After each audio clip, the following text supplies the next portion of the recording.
Now we're going to talk about reading comp. Did everybody get a chance to watch Katie's class? Did you find it helpful? She's amazing. Or if you've watched it previously. So that we'll use that as an insight here as we transition in. So on reading comp, this is something that we break up your homework into these 4 topics as we talk about them, but don't overly obsess over the topics of the different passage types, because I think it's sometimes can be more, what's the right word? It can be more like, it can put boundaries there that aren't necessary. Like, oh, I'm really bad at these passages, or I'm really bad at those passages. And really, I don't think that's the case, or it doesn't have to be the case if we can fake it till we make it. So our different passage types, though, are humanities and art. That should be all into one. Law passages, social sciences or psychology, and then natural sciences. Does anybody have a topic here that they hate? Brittany, which ones do you hate? Law. I was actually gonna say law. I also agree. I think law passages are the hardest on reading comp personally, but there's one that is more common that people think they hate. And which one is that? Natural science. Natural sciences. Yeah, just science passages. Most of us are not. Most of us are going into law rather than the medical field because we don't like science, right? Like we tend to be more on we like humanities, we like art, we like history, we like reading about those.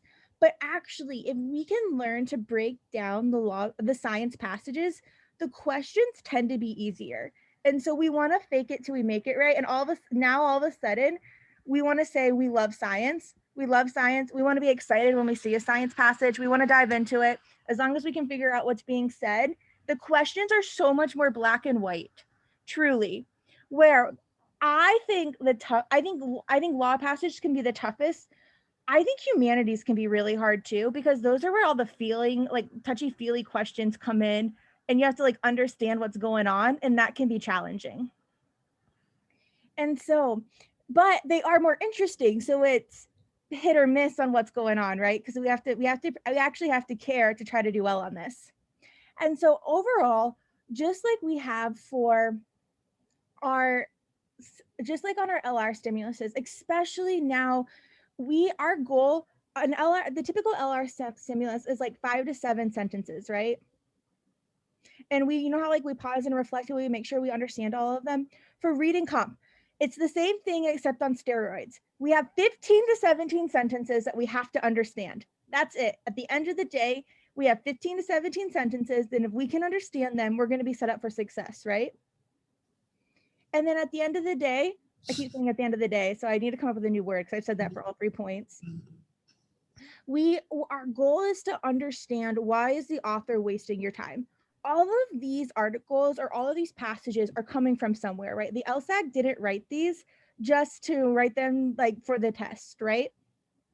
They pulled them from actual articles or journal reviews or probably not newspapers, magazines, blah, blah, blah, blah, all the places. So they actually were written for an original purpose. And so there actually is a reason why the author wrote this other than just to confuse you. So there is truly a purpose behind all of these. So we want to keep that in mind. And so with that, I have my favorite video. Some of you have seen this before, but I just think that I can't say what he says here well enough. So I'm going to go ahead and play this so y'all can see my favorite.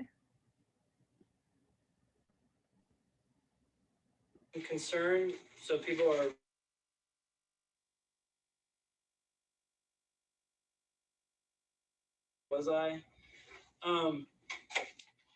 so when I was studying for the LSAT, my instructor suggested this. It was weird, so I didn't do it, but it works to some degree for some people.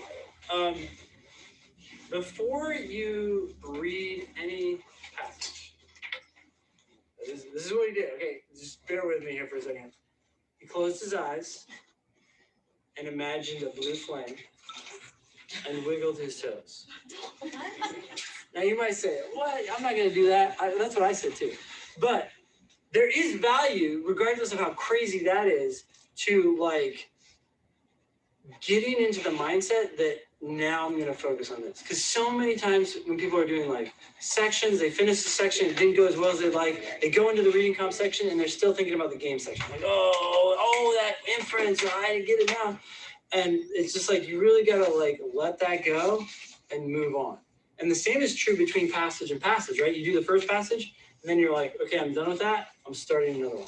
So that's tip number one. I don't know that you need to wiggle your toes or imagine a blue flame, but closing your eyes and saying, okay, reset, I'm now going to start something new is valuable. The second thing I would suggest, and this has been shown in other contexts as well, but it might not hurt to read the first sentence, understand what the topic is. You know, like here, it's like works of art, blah, blah, blah, cinema. And you're like, okay, it's about exhibits. And it says, which work should be exhibited together? And you're like, okay, I don't care. I don't give a shit about this, right? I never planned to be a curator. But you just say to yourself, like how should they be exhibited, right? Like it's weird, but you know how if you fake smile, like you start to feel happy? They've like shown that, right? The same is true with these two passages. If you're like, I've never thought about 18th century sculpture in negative light. You know, I'd like to, what does that mean? Like somehow like that, like you're pretending to yourself, but it gets you a little bit more interested. And if it's enough to keep you paying attention, then that's beneficial. The thing I mentioned earlier was to get angry or a little jaded and frustrated with the passage. For me, that helps because when I'm angry, I tend to be a little more like, okay. But maybe you need to like try to feign interest. Fake it until you make it. Does it matter that they're broken up into paragraphs? Like, would you summarize the paragraph? Well, yeah, actually, no. The paragraph break is not a bad place to stop and think about. Okay, what's been said so far? But I found that a lot of passages only have two paragraphs. It's like they've really abused, or not abused, but they've underused the paragraph break, and so. A lot of times I find myself just stopping at a point that makes sense. I'm like, okay, you just said a bunch of stuff. I'm going to stop and think about it. So I don't necessarily think about the breaks. I more just think about like maybe stopping 2 or 3 times in passages regardless of what they do. Yeah, but it's not a bad place to stop. All right, guys. All right. So that's one of my favorite videos because I just feel like he does such a good job of explaining faking it till you make it and why and what is and like how silly you have to be reading these reading comp passages, which I feel like Katie puts a fun twist on it when she did her reading class course. She's like, make it a bedtime story. Like this is what we're doing. Like every time before you go to bed, you're like, I'm gonna even if you're the person that like wants to put which we all should be, right? Put our electronics away 30 to 45 minutes before we go to sleep so we don't have that blue light. You can print off some reading comp passages or get one of those like 10 actual practice test books and you can open it and read your bedtime story, which is your reading comp passage. And you're going to pretend that we're actually interested in it. Which, real quick, one of our tutors jumped on in case I needed help today. And I'm just going to introduce him really quick. We have one male tutor and it's Vasily. So Vasily, if you want to say hello, you can, if you're there. Hey, how are you? Good. He said I'm hard to reach, so he decided to join today. But we just wanted to, like, we like to have everybody kind of to know the different faces of RGC. And so like Nina's one of our tutor, Katie's one of our tutor, Vasily is one of our tutors, which he has been like slowly kind of bringing on more students because he has another job as well. But Vasily, what has been your experience with the LSAT? My experience with LSAT? Yes, LSAT. What is your experience with the LSAT? I'm not sure. What do you want me to say? I mean, LSAT, like if you don't know anything about it, I guess, or no, how did you score, or what are you doing in life? Was LSAT, you mean? I just think LSAT requires a lot of work and a lot more work than some people think. What did you score on the LSAT? 174. No, that's amazing. And are you going to law school next year? Yeah, I think so. Where are you going? University of Florida, I think. Stop! We were gonna go to Florida together, then I backed out last minute. I know, but you were the one who like pointed me out University of Florida. So did you get a full ride? Huh? You got a full ride, right? Yeah. That's amazing. It's not a bad place. I just don't want to wait another year. But no. I would recommend anybody to wait. I just don't want to do it. No, you got Vasily's in a hard situation because he is an international student. He's originally from Russia, so he doesn't have an undergrad GPA. And so he brings a really unique perspective to our team because it's hard to always calculate. He's above the 75th percentile for nearly every single school, but without that GPA, how that interacts and how to apply as an international student. So if anybody has any questions on that, he's a great person to reach out to. Yeah, and it was also probably one of the, if not the hardest admission year for everyone. So it's just this year specifically was a bit tough for school. And you were a late applier, right? I would say late error, but not late. So it's in fact the school I applied to the latest, which University of Florida, got me the best offer, which is it was really my connections to the school. I convinced like literally I was a walking billboard for University of Florida for a while. You definitely were. No, I'm just saying, so see, like the timing didn't really matter that year that much, right? This year that much, simply because of that. Right? So like, see, 6 months difference, it doesn't matter. Right now, all the schools giving deferrals, right? Because they have too many people applying. And which is something to take into consideration for next year. So one thing that made last year more competitive is nobody knew which schools had the most deferrals because a lot of people deferred during COVID and the school let them wait a year to come, but nobody knew that number. No, and yeah, so that added, also, a lot of more people studying during COVID-19 times, and a lot more people applying because of political situation. It's just kind of all compounded to this kind of weird cycle where like the best consulting companies struggle to find, that approach to getting people in the targeted law schools because of that. And so people say it's going to be a bit easier next year, but not drastically so. It's different. What I think about LSAT, I just think that LSAT, you just need to learn LSAT like riding a bicycle, or just learn LSAT instinctively, and it just has to be an instinct. You just have to kind of know how to do LSAT, and that's a specific skill, and you can learn that skill. And it just depends how long it's going to take you. Let's say I don't know, like I said, you want to learn a bicycle, it's the same thing. How long it's going to take you to learn the bicycle, it's the same thing applies to LSAT. How long it's going to take you to learn LSAT, different for everybody. But if you learn LSAT, just like a separate skill, not like some weird test you don't want to do, then you will always succeed. It's very simple and very hard test in the same time.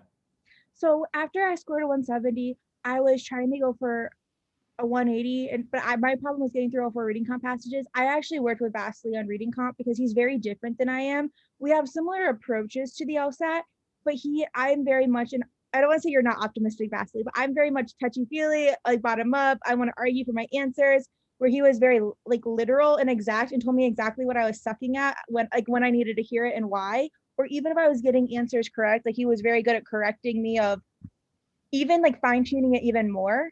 And so I think that goes to show like different personalities on this. This test is so complex that hearing different people's point of views is so important. One of the benefits of this class too, because we all do bring different strengths. And even like at the clear top, we read things and we see things differently, down to like, what is the meaning of one word? I don't know if anybody else has experienced this, but how you read one word can sometimes change your attitude of an entire passage if we're not critical enough. Oh yeah, and sometimes like the way you perceive certain words you just read, even if you like read it one way or another, right, would change your opinion of like whatever was said. If you have preconceived thoughts of what that word means and how it's said and what content, absolutely. Excellent. So we're learning intro to reading comp today. And so now, we read what is our job. So we already kind of shared some of this. You're welcome to stay, Vasily, if you like, or you can totally leave. Whatever you choose to do is totally fine. But so what is our job? We have to read these 15 to 17 sentences one time, right? We want to read one sentence, make sure we understand it. Eventually on the test, we're going to speed up and maybe be able to do 2 or 3 at a time. Absolutely.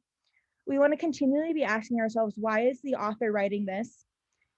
And then we want to understand the difference between a main point and a passage summary. This was something I very much struggled with when I started with the LSAT, because in growing up in school, I felt like we had to write a lot of summaries. and we were supposed to encompass like the overarching idea, where the main point of something truly is like almost, while purpose and main point can be different, the main point is what is the argument writing, why is this author writing this, and what do they want you to walk away with? And we're going to talk about the main point a little bit more in a second when we recap what Katie's video was about. And then lastly, how long do you spend just reading the passage? How many of you, when I started studying, I would fly through the passage, not understand it, not grasp what I was reading, maybe highlight a bunch of crap because that's what Kaplan told me to do. Like words, I'm like, oh, these are transitional words. I'm just going to highlight these and move on. And then I would get to the answer choice and I would have no idea. And once I really started spending more time on the passage and learning and working on my reading, after a month or two of doing that, like I got significantly faster because I get to the point now where I almost spend more time on the passage than I do the answer choices. And so how many of you spend at least 5 minutes on each passage when you're reading it? A lot of you I work with. How many people do not do that currently? Anybody? You can be honest, completely honest. Most of us, I think, have transitioned that. And the other thing is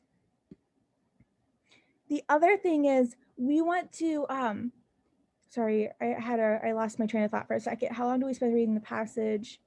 Accuracy. Sorry, what did I say? I'm so sorry. How long do you spend reading the passage?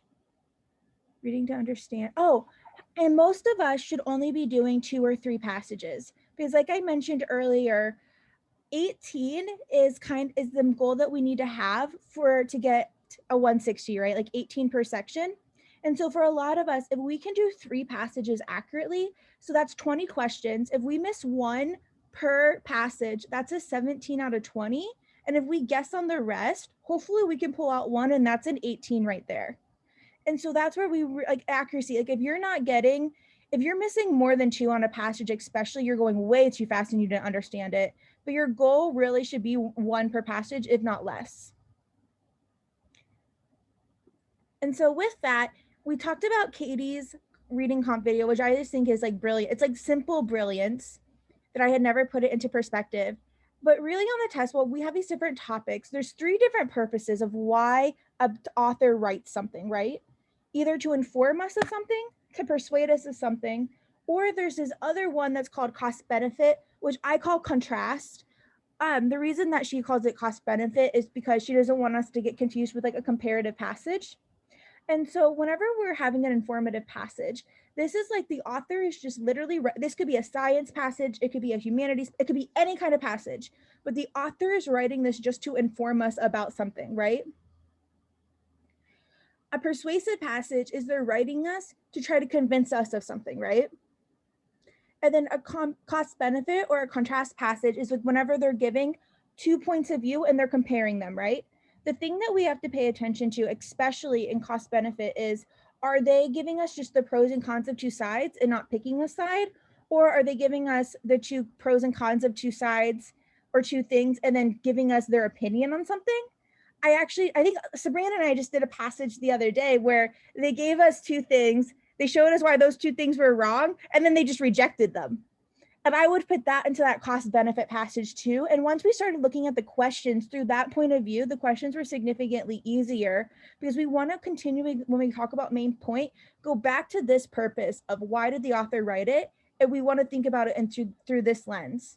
And we should be asking this question as we go through each paragraph.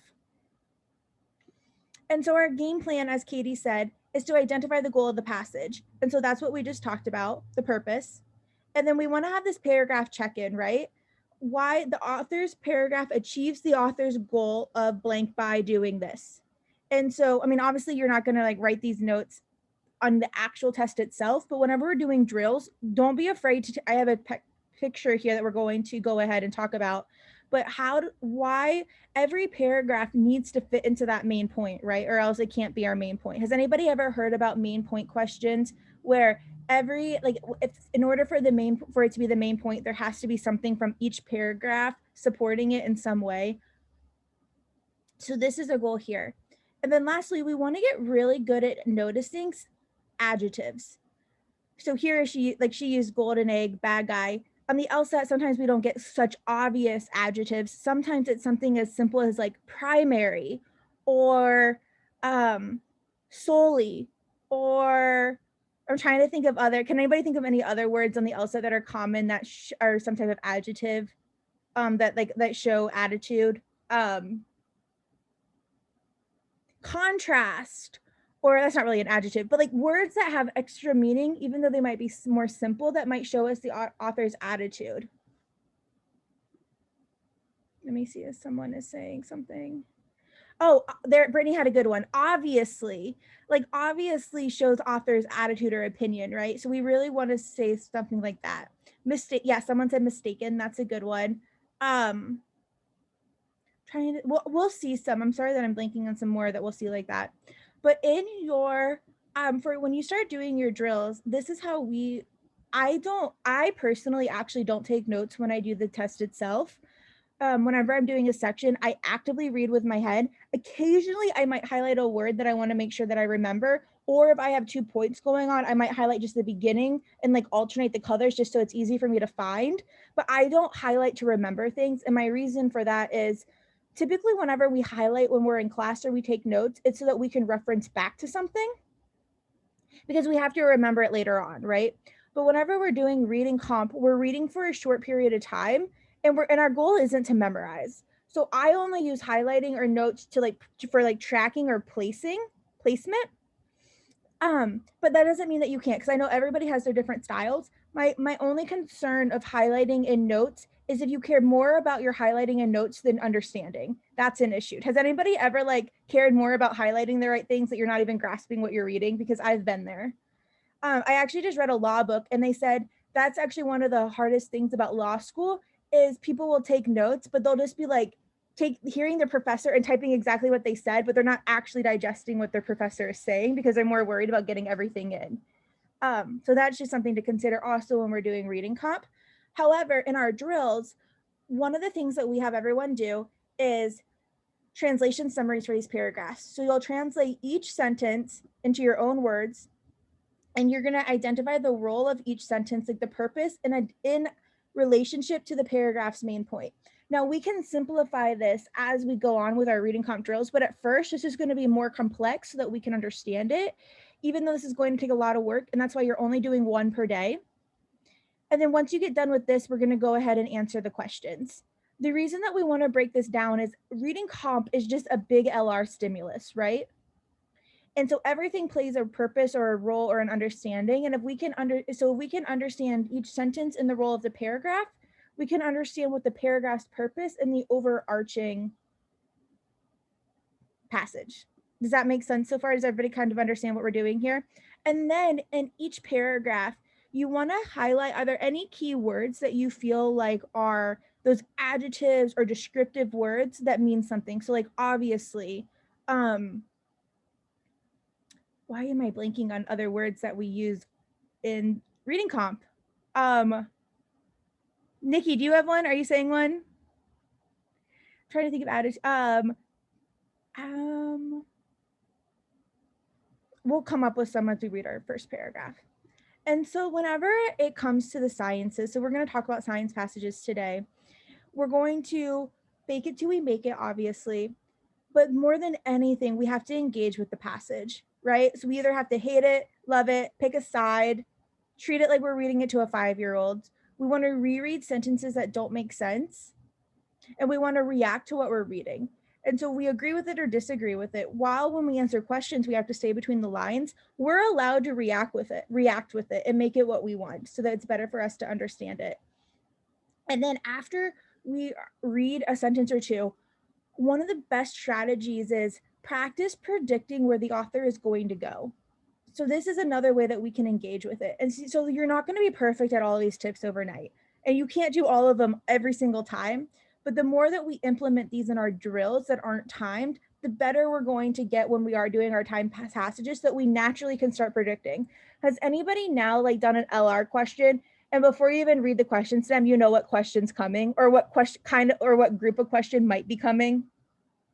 Has anybody ever read a paradox stimulus and been oh yeah, this is going to be a paradox question? because you're engaging with it, you're predicting where the author's going. And that's exactly what we want to do here too. And if something seems to contradict an earlier claim, go back and clarify. Has anybody read something and you're like, wait, I thought this maybe this doesn't happen to you, but I'm like, wait, I thought this person was against this, and now it seems like this person's for it, and we're confused. Don't wait till we get to the end to go back and clarify. Go back up and start and see where you went wrong, and maybe there is something that you missed. And then after we want to restate the main point in our passage, we want to decide if what kind of passage this is. Yeah, I said all this a million times. We can move on. All right. So starting with this one, I'm going to go ahead and read this one out loud so you guys can hear how I would read something on the LSAT. So here we go. To study, actually, I'm going to pause and start.